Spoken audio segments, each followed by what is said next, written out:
In this video, you will learn about how to appoint the legal or financial signatory in the EU Funding and Tenders portal.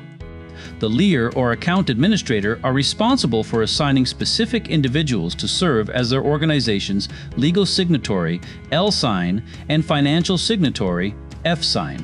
They have the flexibility to designate as many LSIGNs and FSIGNs as needed for the organization.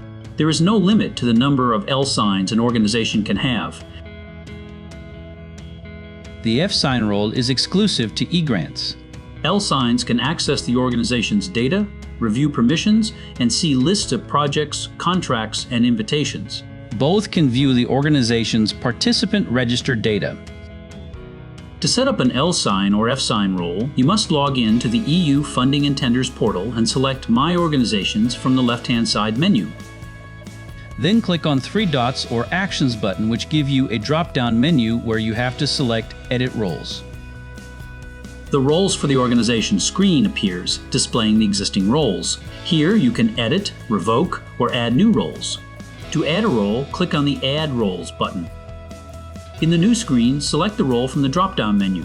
Fill in the details for the person to be appointed to the role and click Save. Please note that the LSIGN cannot sign any contract, and the FSIGN cannot sign any financial statement until they are appointed in a specific contract or project. For more information about this step, please watch our next video, How to Appoint a PLSIGN or a PFSIGN. Thank you for watching.